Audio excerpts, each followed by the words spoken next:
आपण पाहत आहोत सन्माननीय सदस्य डॉक्टर बाबासाहेबजी देशमुख.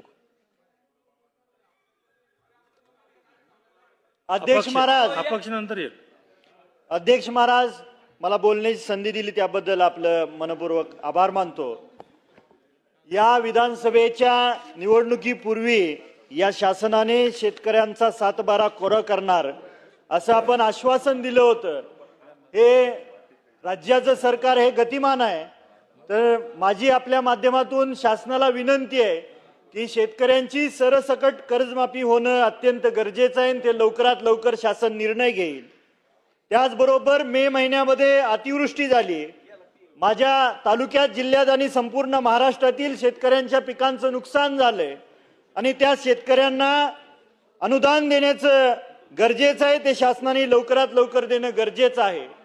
त्याचबरोबर या राज्यातील दिव्यांगाचे काही प्रश्न प्रलंबित आहेत.